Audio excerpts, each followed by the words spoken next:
Gracias por continuar junto a nosotros. Ahora le vamos a dar la bienvenida, vamos a iniciar, mejor dicho, nuestra sección de entrevistas. Habíamos hablado al inicio del programa.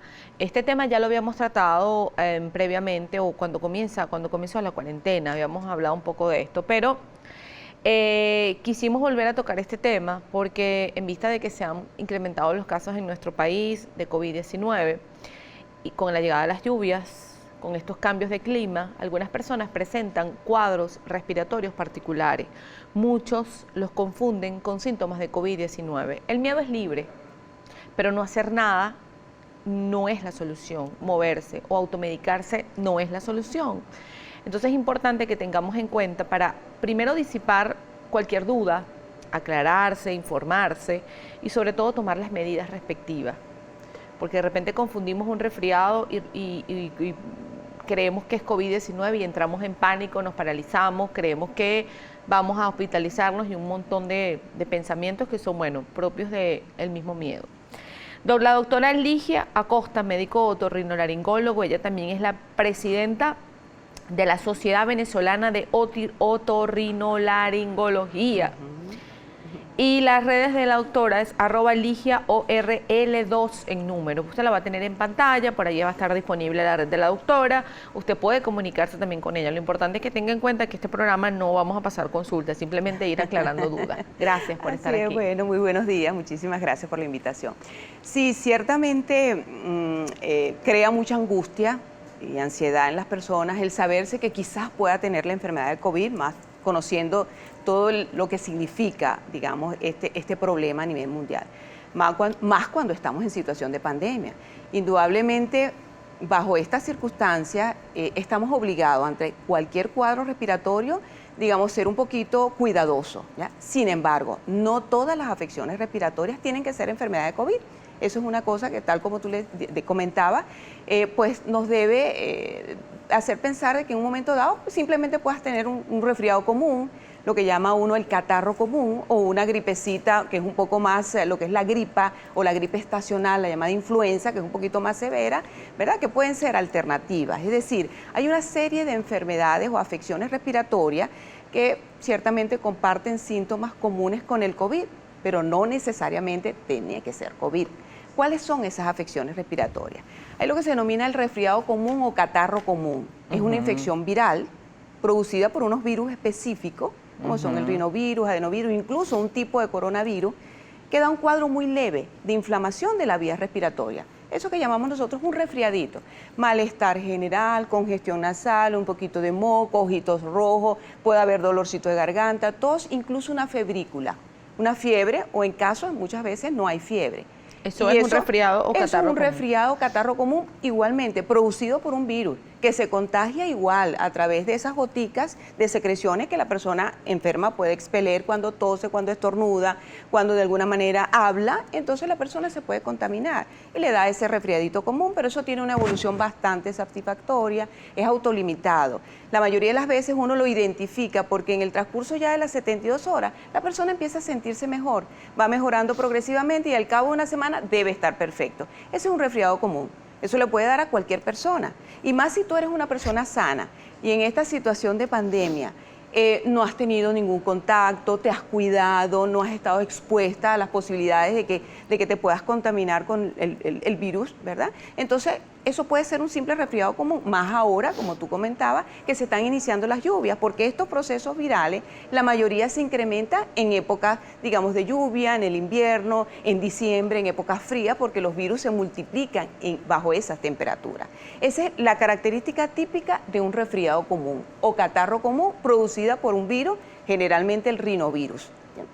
Ahora, doctora, cuando alguien tiene un virus, como usted lo explicaba, a veces pasa porque nuestro sistema inmunológico está débil, deprimido. ¿Eso tiene que ver mucho? Puede pasar, claro que sí. Al estar, digamos, de alguna manera las defensas un tanto comprometidas, defensas bajas, tú estás expuesto, puedes adquirir virus, que es lo más frecuente que existe o pulula en el ambiente, como también bacterias.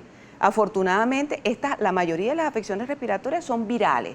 que tienen la ventaja de que son generalmente autolimitadas, evolucionan satisfactoriamente y la persona puede recuperarse simplemente con tratamiento sintomático. ¿Qué significa? Reposo, abundantes líquidos, bajar un poquito, tomar antipirético, analgésico, en dado caso haya mucho malestar.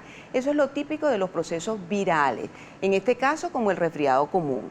Ahora, existe otro proceso también viral, frecuente en épocas de frío, en el invierno, que es la famosa gripa o gripe, que es la influenza. Es producida por un virus específico que es el virus de la influenza, ¿ya?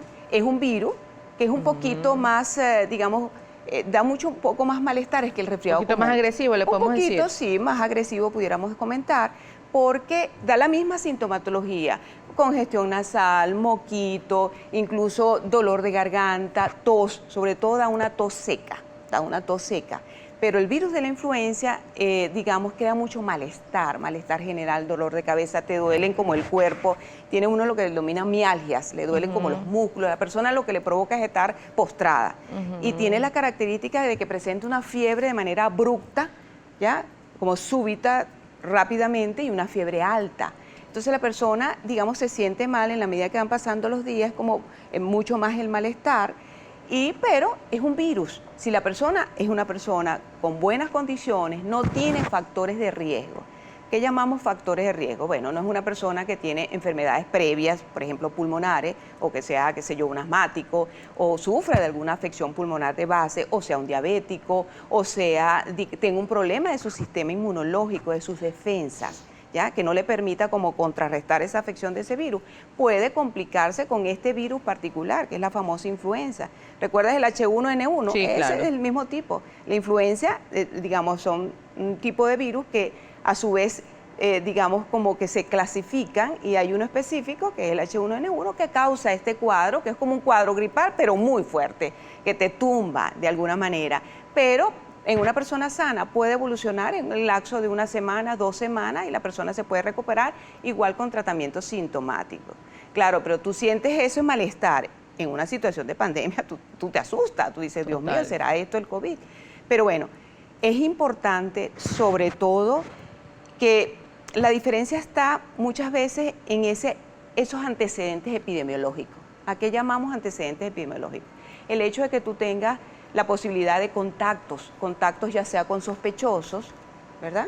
Es decir, si tú eres una persona que en ningún momento, digamos, has tenido contacto con alguna persona que ha venido de viaje de alguno de estos países donde ha habido una gran incidencia de casos, ¿verdad? Como sabemos, y por eso que hoy en día todos los que llegan de viaje prácticamente los someten a una revisión, y hasta que no se tengan las pruebas precisas no se les dice que pueden estar en contacto con la familia. Todo el que viene de viaje tiene que entrar en cuarentena. Entonces, pero si tú eres una persona que no has tenido contacto con ningún sospechoso, mucho menos con ningún enfermo en la familia del COVID, que te has cuidado, que has utilizado todas tus medidas de prevención, que no has estado expuesto en aglomeraciones, no has abusado de alguna manera a la posibilidad del riesgo de contaminación, y te da un cuadro respiratorio como ese, no necesariamente tiene que ser COVID, puede ser una influenza. Y es un cuadro más o menos un poquito, tú sabes, que te crea bastante malestar, que incluso pudiera complicarse con un poquito de dificultad respiratoria porque el virus es un poquito más agresivo, ¿ya? Entonces, bueno, son datos que es importante que la persona tenga en cuenta.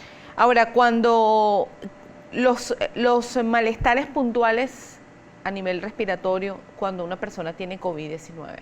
Puntualmente, el COVID, la característica típica es fiebre, tos, en principio tos seca y dificultad respiratoria. Ese es el cuadro cardinal del COVID. Que es muy parecida a la gripe o influenza. Es parecida a la gripe y la influenza, es parecida también al resfriado común, porque va a depender, por ejemplo, el COVID, cuando se manifiesta, puede dar un cuadro respiratorio, que no es más que una inflamación de la vía respiratoria superior e inferior, que tiene esos síntomas, que puede ser leve, moderado o grave. Ese es el caso del COVID, obvio. Ese es el caso del COVID. Pero ¿qué pasa? Los casos leves o de leves a moderados pueden confundirse con estos otros dos. Con la influenza puede fácilmente confundirse, porque la influenza es más o menos similar, presentas congestión, presentas tos, presentas fiebre alta, puedes presentar un poquito de dificultad respiratoria, ¿ya? Entonces, la destreza en discernir si existen antecedentes epidemiológicos o la persona tenga factores de riesgo es lo que te lleva a ti, digamos, a orientarte. Bueno, no, esto tiene grandes posibilidades que sea un COVID, esta persona tiene que inmediatamente ser evaluada, ser investigada, hacerle las pruebas para tomar las medidas lo más pronto posible. En el caso que una persona esté presentando este cuadro con dudas entre gripe y COVID, ¿en qué momento debe acudir al médico? ¿En qué momento tiene que decir, no, ya va, esto no es normal? ¿Cuánto tiempo yo debería? Porque un resfriado me puede durar a mí 2 días. Sí, 2, 3 días. O de repente un día uno amanece. Sí. Por ejemplo, yo amanezco todos los días con dolor de garganta, todos los días. Sí. Y después se me quita. Exacto, pero ya esa es una afección específica de tu garganta, que bueno, indudablemente hay ciertos factores que te pueden condicionar a eso, pero no es un cuadro respiratorio. No, para nada. Porque generalmente... Porque pasa como por horas puntuales y ya me pasa. Sí. Entonces, una persona que de repente presenta, bueno, este resfriado catarro, uno lo identifica, 2, 3 días dura, listo. Pero entonces tengo entre gripe y COVID-19 los mismos síntomas, ¿verdad? Correcto. ¿En qué momento yo decir, no, ya va, yo voy a irme al médico a ver cómo canalizo o para canalizar una prueba, por ejemplo? Porque cuántos casos asintomáticos no pudieran haber por ahí, ¿verdad? Por supuesto. Por que no sí. cuidarse, por creer que no tienen nada. Y entonces no vale, eso es una simple gripe. Sí. Porque hay muchos casos asintomáticos. Por supuesto, muchísimo. muchísimo. Bueno, lo que se recomienda es que las personas, ante un cuadro respiratorio que de alguna manera, digamos, va en progreso, que es la característica de estos cuadros, que la persona cada vez se va sintiendo mejor con acentuación de su gripe, incluso ya cuando el hecho de que tenga dificultad respiratoria, tiene que acudir, tiene que someterse a una evaluación, tiene que ser evaluado.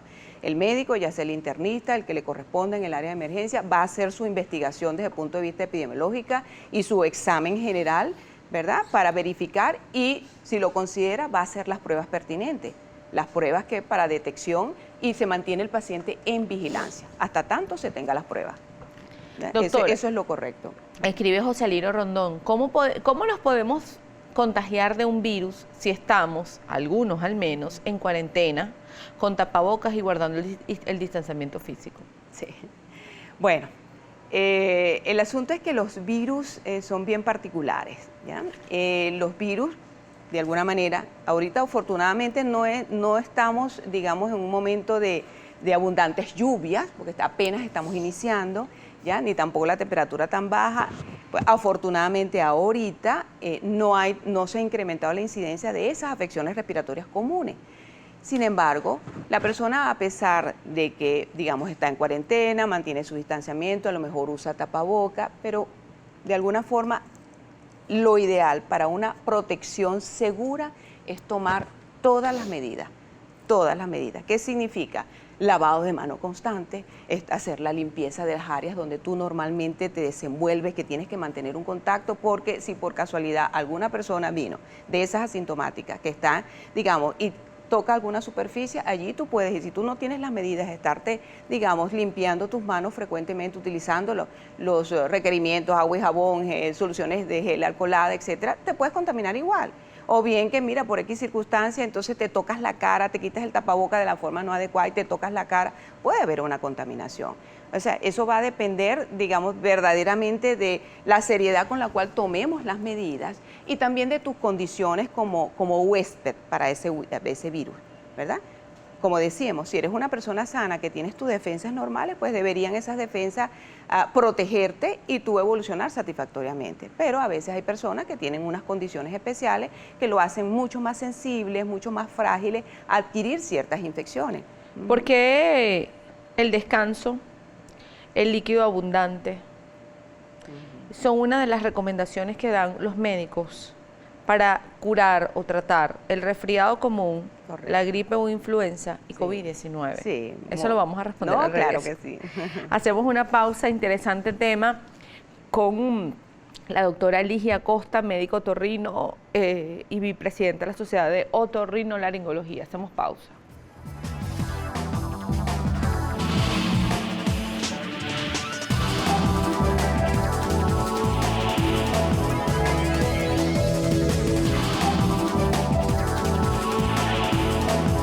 Gracias por continuar junto a nosotros. Hay mucha participación de la audiencia que la vamos a estar revisando. Seguimos con la doctora Ligia Costa, médico otorrinolaringólogo, presidenta de la Sociedad de Otorrinolaringología. La cuenta de la doctora, @LigiaORL2.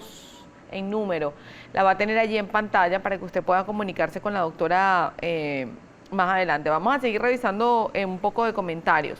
Dejábamos una pregunta abierta y era, ¿por qué el descanso y el tomar abundante líquido son una de las recomendaciones más puntuales que hacen los médicos con respecto a curar el resfriado o catarro, porque hablamos de afecciones respiratorias en nuestro programa, gripe o influenza y en este caso, bueno, el coronavirus? Exactamente. Bueno, sí, como todas las afecciones a nuestro organismo, a la persona se le recomienda siempre que tú tengas cualquier proceso que afecte tu funcionamiento, descanso, reposo, para que de alguna manera es como que reservas tu energía o esa energía, ¿verdad?, te ayude a contrarrestar, a eliminar ese proceso que te está agrediendo. Eso es para todo tipo de enfermedad y sobre todo estas infecciosas que te van como consumiendo. Entonces tú dices, bueno, no, debes hacer reposo, debes alimentarte bien, ¿ya? Y la hidratación en particular con estos procesos respiratorios es porque generalmente ellos generan mucha hipersecreción. Muchas veces a nivel nasal, por ejemplo, el resfriado común, el catarro común, igual la misma influencia, hay una hipersecreción nasal. La persona se queja, doctora, mantengo una agüita constante en la nariz desde que me comenzó este proceso y eso es, digamos, te saca de la fisiología habitual. Por allí no es que te vas a deshidratar, pero de alguna manera estás eliminando mayor cantidad de líquido que habitualmente como corresponde. Entonces se manda a la persona a hidratar. Además que la hidratación, digamos, ayuda a que todas esas funciones de nuestro organismo fisiológicas se mantengan como en balance y por eso recomendamos abundante líquido. Si la persona presenta algún cuadro febril, que se pueden acompañar con fiebre, sobre todo la influenza y sobre todo el COVID, entonces indudablemente la persona necesita hidratación porque con la fiebre pues sufrimos de alguna manera. Y definitivamente es agua, doctora, no juguitos, no bebidas energizantes, agua. No, agüita lo más natural posible, por supuesto sería lo ideal. Nada de bebidas energizantes, digamos, para esos casos. Incluso hay mucha gente que se angustia con la misma alergia. Hay personas que saben que son alérgicos y entonces se le activa la crisis de la alergia y entonces entran en crisis porque, Dios mío, ¿será que tengo la enfermedad? No, pero si tú conoces que a ti hay procesos alérgicos que te congestionan la nariz, que te la obstruyen, que botan mucha mucha bebidas, secreción. doctora. Hay personas que con ciertas bebidas les da una alergia. Exactamente. O, bueno, ¿eso puede pasar o es exageración?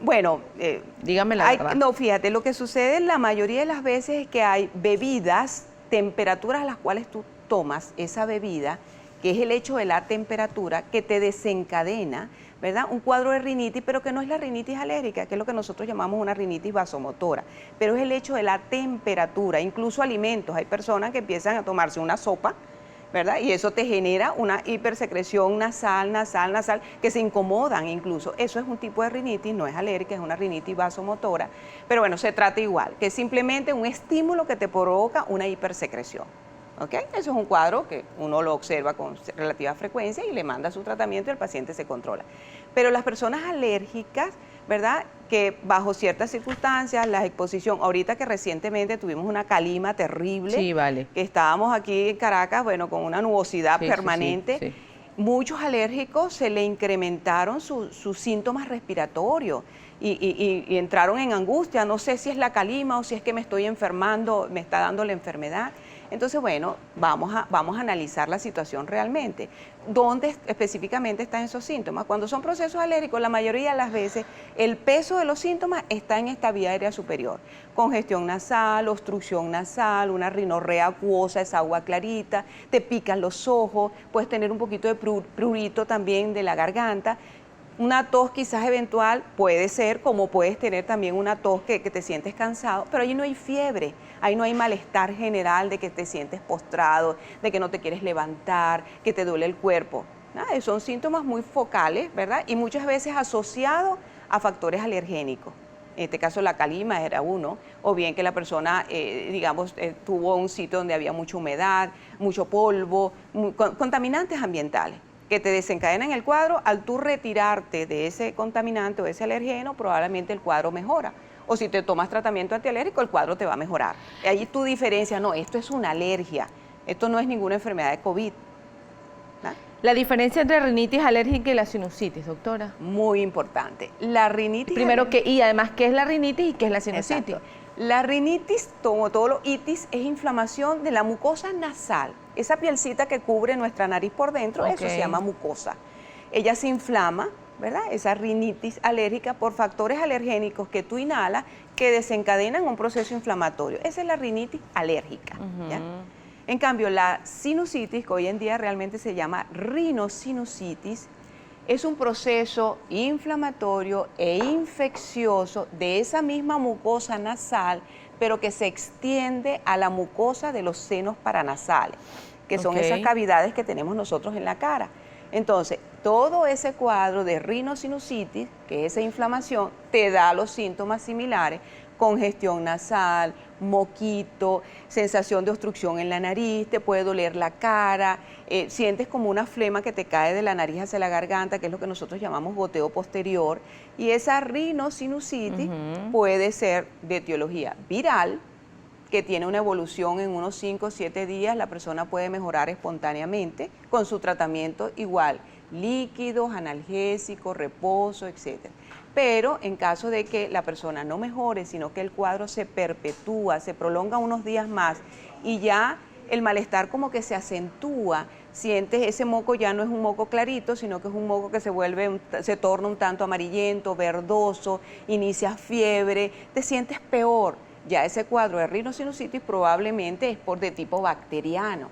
Y para eso vas a necesitar que te evalúe probablemente el médico, que te ponga un tratamiento específico con tus antibióticos para que salgas del proceso.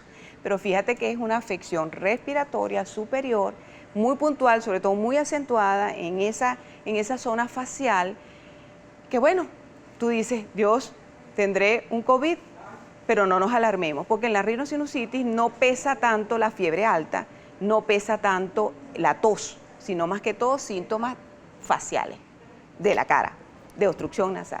Doctora, si ¿es cierto o qué tan cierto es que el COVID-19 deja secuelas a nivel nasal, a nivel respiratorio, a nivel auditivo? Bueno, fíjate. ¿Es tan cierto? Porque es que se ha escuchado tanto, se ha leído tanto. Bueno, fíjate.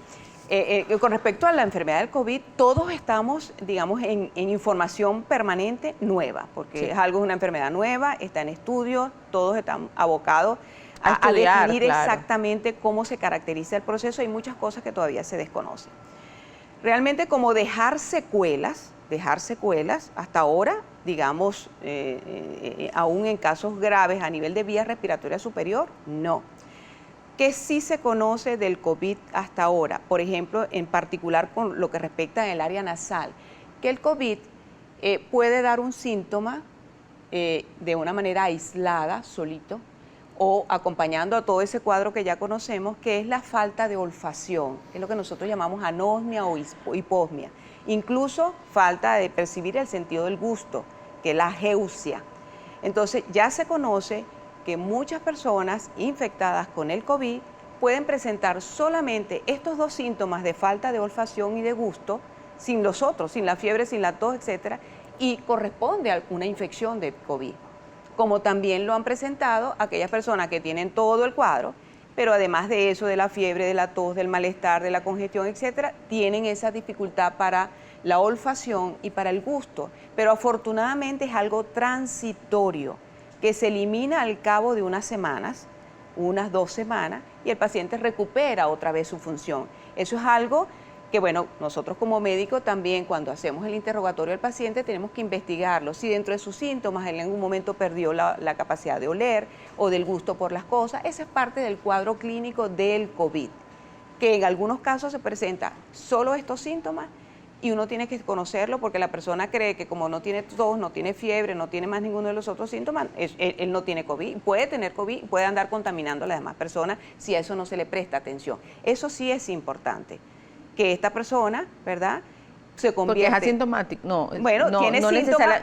No necesariamente es asintomático. Exacto, tiene síntomas. Lo que pasa es que si no se toma en cuenta que esos son síntomas que forman parte de la infección del COVID, lógicamente la persona va a andar por la vida. Exacto, porque no se siente mal, pero simplemente que no está oliendo bien.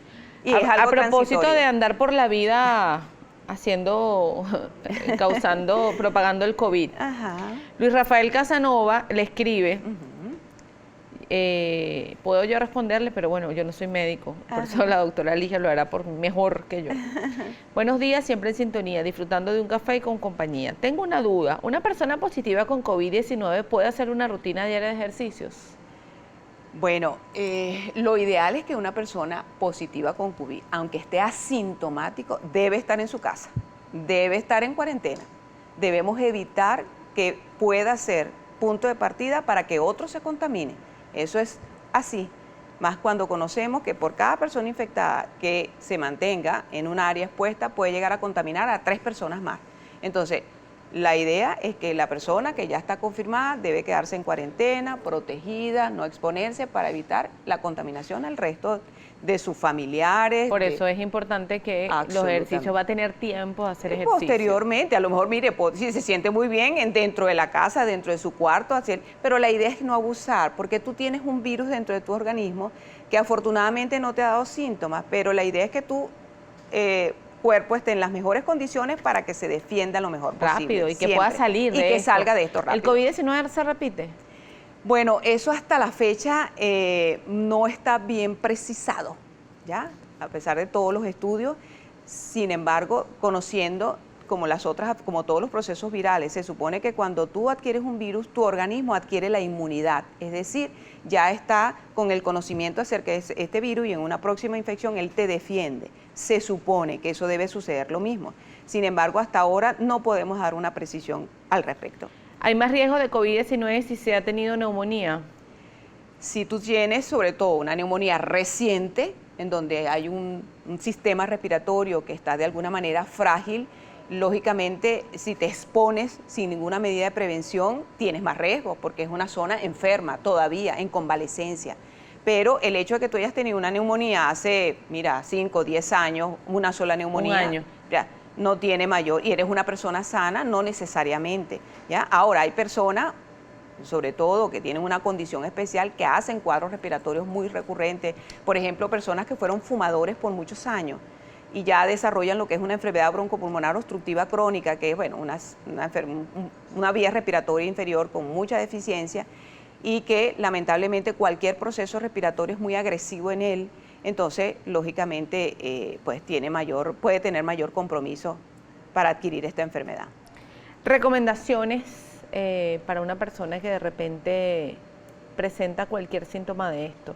Recomendaciones en cuanto a los medicamentos a tomarnos, porque a veces queremos saber más que el propio médico, y resulta que nosotros, bueno, nos automedicamos porque íbamos, o en su defecto empezamos a preparar estas bebidas caseras muy de la abuelita, sí, respetando por supuesto a la abuelita, claro, pero a veces siempre nos gusta mencionar aquí la no automedicación, pero a veces, bueno, nos tomamos un medicamento aquí y nos tomamos un medicamento por allá. Yo recuerdo, yo no sé si era H1N1, y usted me lo puede corroborar, doctora, que había, no sé si era acetaminofén, que era contraindicado. Entonces, a veces por querer curarnos rápido de esto, tal vez ante el miedo de saber si es o no es COVID-19, nos tomamos un medicamento y puede ser contraproducente. Esto lo va a responder al regreso. Sí. Doctora Ligia Costa, médico otorrinolaringólogo y presidente de la Sociedad de Otorrinolaringología. Su cuenta en Instagram, @LigiaORL2. Es la cuenta y la va a tener, ahí la tiene en pantalla. Importante, la consulta con el especialista. Hacemos una pausa y ya venimos con más.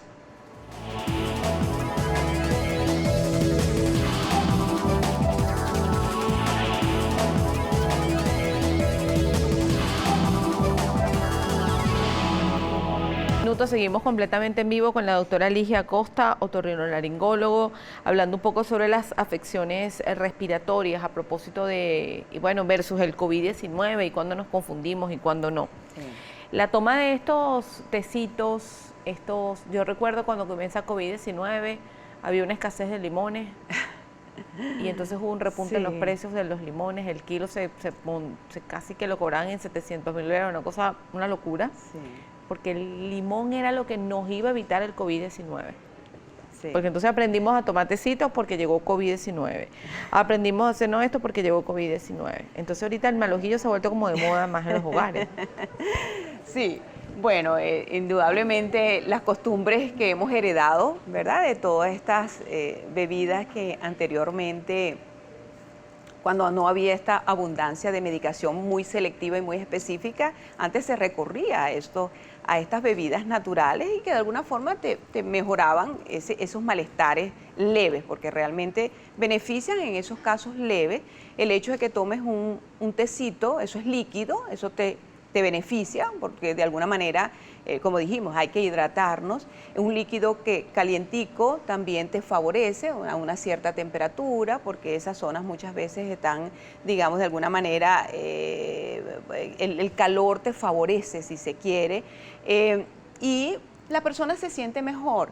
El hecho de que las bebidas a base de vitamina C, por ejemplo, el tomar jugo de limón, siempre se ha conocido que la vitamina C ante los procesos virales, digamos, también es beneficioso, te fortalece un poquito tus defensas. Entonces, claro, de alguna manera puede ayudar, sin embargo, lo que se recomienda, la persona puede, daño no le va a hacer, teniendo cuidado de qué es lo que va a utilizar, porque a veces se hacen unos brebajes de una cantidad de mezclas de hierbas que uno no sabe exactamente. Y además que son peligrosas, que ¿no? puede ser peligrosa, la persona hasta puede desencadenar un cuadro alérgico que te crea hasta una dificultad respiratoria y resulta que son las bebidas, la mezcla de hierbas, que hay que conocer exactamente qué es lo que estás bebiendo, ¿ya? Y con el tema del riñón también puede afectar, ¿cierto? Pudiera afectar hasta el estómago, es decir, porque todo eso se va a ingerir. Entonces hay que tener mucho cuidado, contacto con su médico.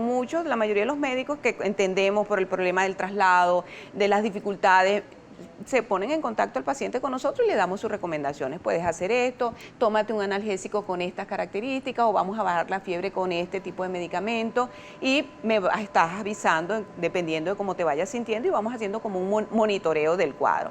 Entonces, con respecto, digamos, al tratamiento en específico desde el punto de vista de medicamentos, para los procesos virales, generalmente lo que se indica, abundante líquido como hablamos, en caso de fiebre, usar antipiréticos, ¿verdad? Preferiblemente no AINES. ¿A qué se llama AINES? Un tipo de analgésico que tiene cierta composición que se ha conocido que puede tener en determinadas personas ciertas reacciones. Entonces lo más sano e inocuo es el acetaminofén incluso, ¿ya? Entonces preferiblemente, mira, tómate un acetaminofén con tales o cuales dosis para bajar la fiebre en caso de fiebre alta o que tengas mucho malestar de dolor de cabeza, y se supone como cuadro viral que debe evolucionar satisfactoriamente, la persona se va sintiendo mejor y sale de su proceso haciendo su reposo, su buena dieta, etcétera. Ahora, en casos un poco más, digamos que más severo, que la persona incluso pueda tener hasta dificultad respiratoria, porque puede pasar, por ejemplo, la influenza te da un poquito de dificultad respiratoria y tú a lo mejor le mandas a la casa a la persona que tiene su dispositivo para nebulizarse y sale del cuadro, ¿ya? Y no ha pasado nada. Con el mismo tratamiento y tomar su antialérgico en dado caso lo amerite o porque tenga una base alérgica y la persona se puede recuperar.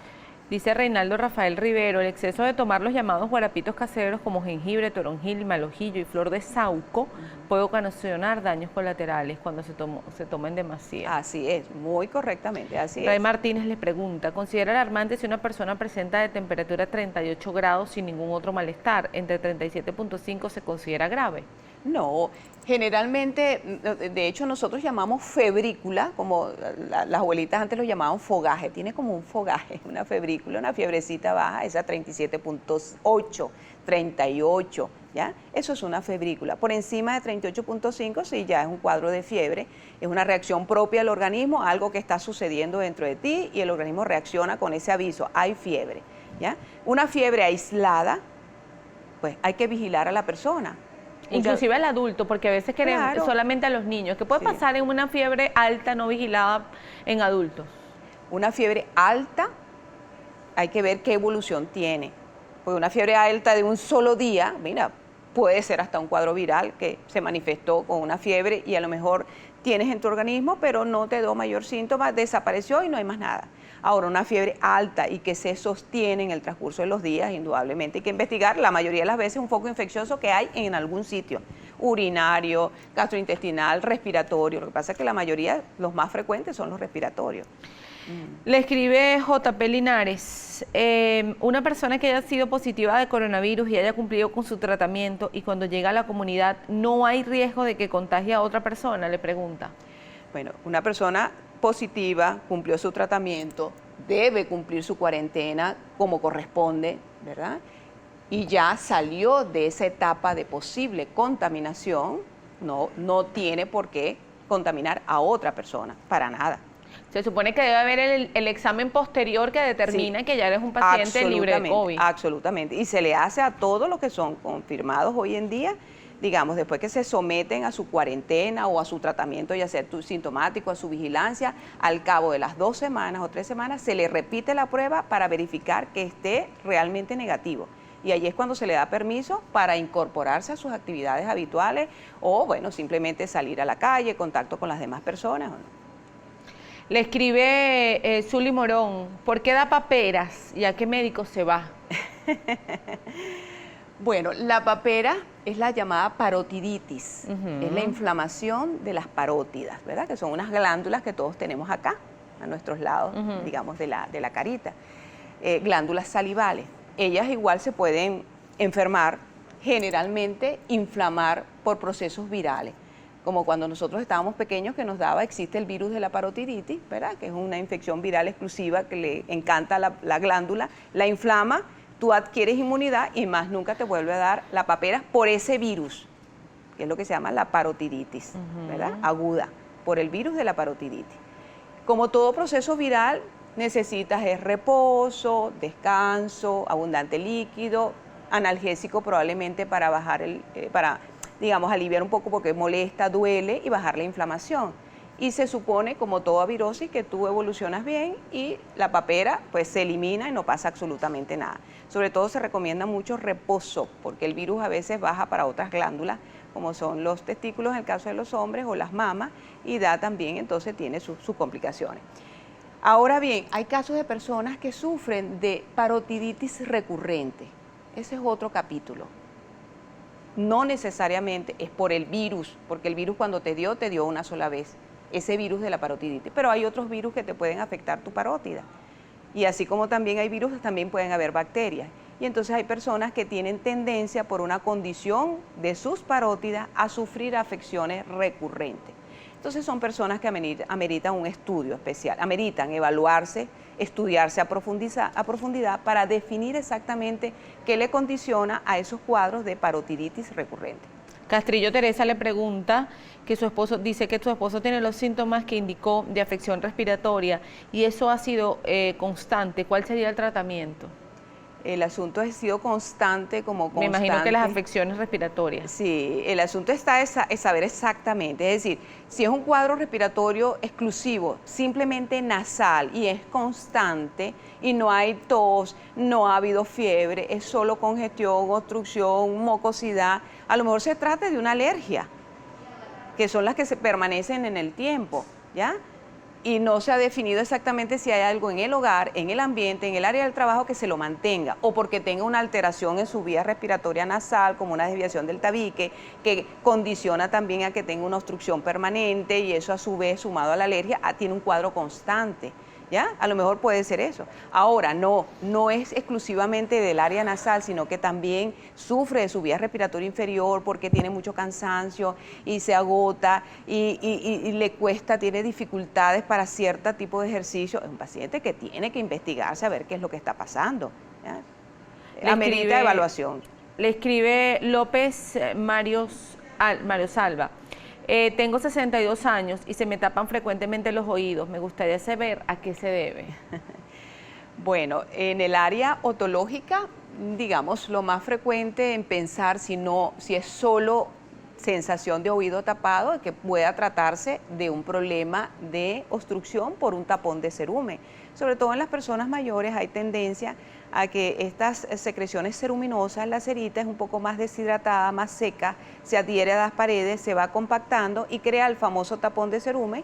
La persona no le molesta, a lo mejor no tiene forma como saber si lo tiene allí o no y se siente su oído tapado. Es una de las razones, una de los causales, no necesariamente. Pues habría que evaluar a ver si esa es una de las razones. Ahora, a veces sucede como persona mayor, lógicamente las funciones sensoriales empiezan como a mermar, a disminuir, ¿verdad?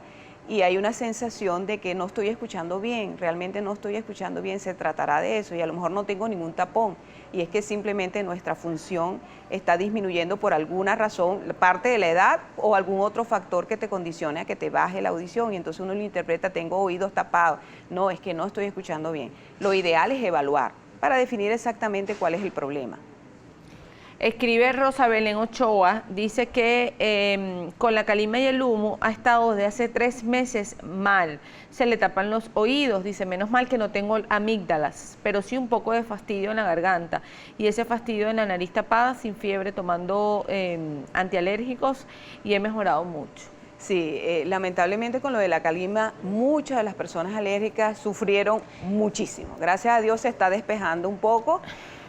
Pero eso afectó mucho a las personas. Sentían mucha congestión nasal, irritación en los ojos, irritación en la garganta, te generaba esa tosecita seca, fastidiosa, y no es más que el proceso inflamatorio, consecuencia de esas irritantes ambientales que crean inflamación en todo ese tracto respiratorio y que lógicamente incomoda tu calidad de vida, ¿ya? Porque no puedes descansar bien, no puedes dormir bien, te fastidia y es incómodo. Pero a mí me llama la atención que escribe, gracias a Dios no tengo amígdala. Si nuestro organismo es perfecto. Dios lo hace perfecto. Dios lo hace perfecto. Sí, señor. Yo he leído y he escuchado de mucha gente que, voy a tomar esta palabra, a veces satanizan la función de las amígdalas. Yo creo, pues ese es mi punto de vista, Sí. ¿no? Entonces dicen, gracias a Dios, hay que quitarle las amígdalas. Tengo amigdalitis, es que las amígdalas, mejor me quito las amígdalas. Sí. Sí, no debe ser, absolutamente. Por favor, acláreme usted, como tú bien lo has dicho, nuestro organismo es perfecto, Dios lo ha hecho perfecto para que cumpla todas las funciones necesarias para que tú tengas una adecuada calidad de vida y vivas feliz. Ahora bien, hay casos, digamos, particulares en donde esas estructuras, específicamente con respecto a las amígdalas, por condiciones, digamos, se alteran.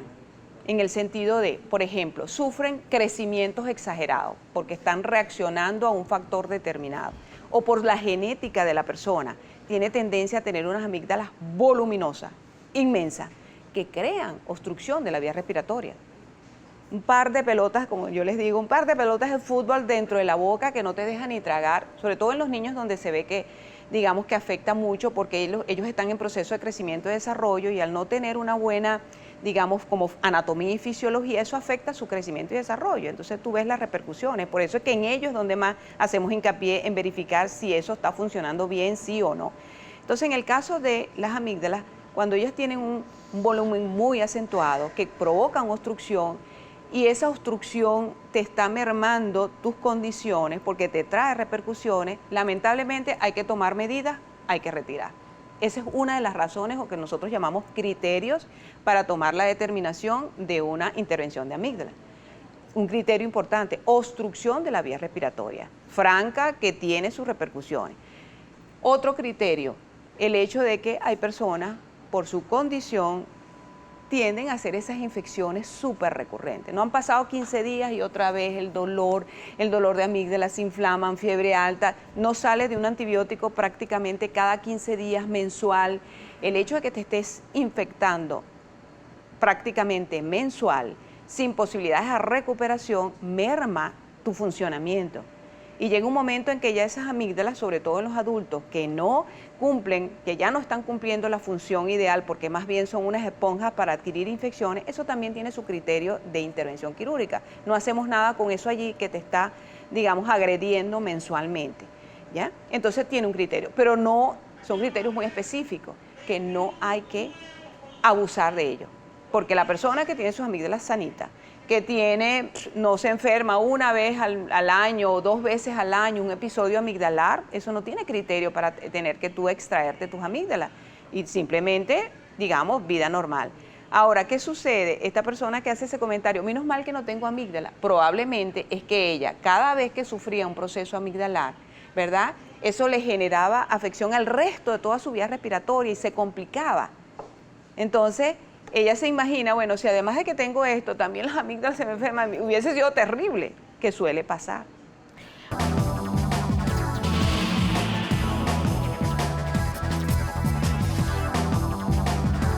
9:20 minutos, la última parte de nuestro programa. Julio Escobar, si una persona le falta olfato hace años, ¿qué cuidado debe tener con respecto a COVID-19? Si le hacen la prueba, ¿esto puede confundir resultados de la prueba? Y además yo le pregunto, ¿por qué una persona pierde olfato? ¿Cómo pasa esto?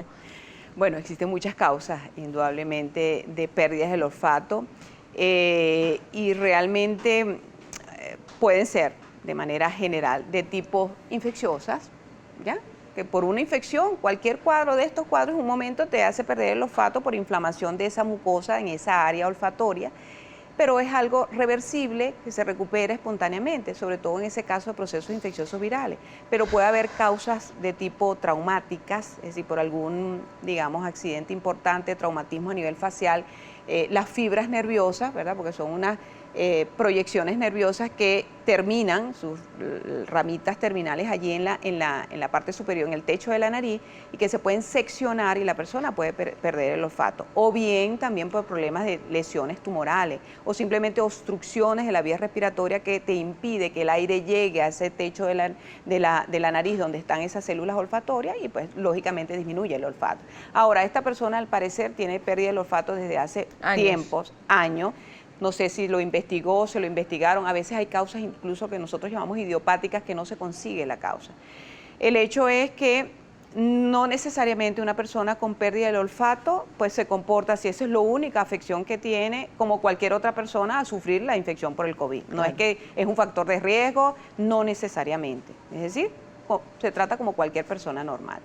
Ahora bien, en el caso de las personas cuando sufren durante la enfermedad del COVID, la pérdida del olfato, como ya conocemos la evolución, pues sabemos que eso va a recuperarse, pero en algunos casos que no tienen otra sintomatología, de hecho hay una unidad aquí en Caracas, que es la unidad de neurorrinología, encargada del estudio de la olfacción. Entonces muchos de estos pacientes que tienen solo los síntomas de la pérdida del olfato en situación de pandemia, sin ninguna otra cosa más, lo estamos mandando a evaluar a esta unidad de neurorrinología para que le hagan sus pruebas de olfacción, verificar realmente qué compromiso es el que tienen en este momento y asimismo también, por supuesto, se le hacen sus pruebas de COVID para tener como una documentación real, ¿ya?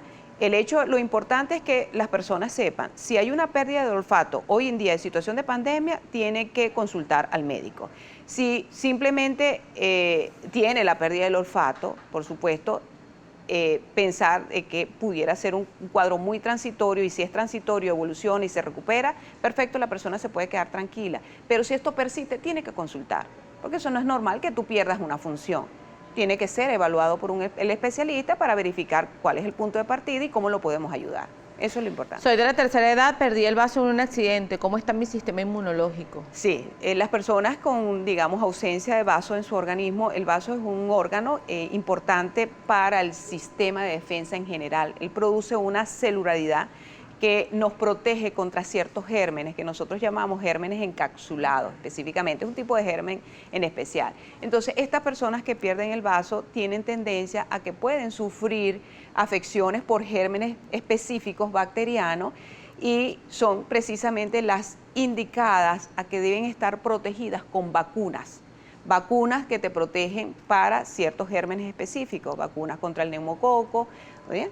Ciertas vacunas para de alguna manera brindarte una protección y no te vayas a exponer a infecciones digamos, de muchas índoles. Doctora, una persona que sufre de asma y la vulnerabilidad con respecto a COVID-19.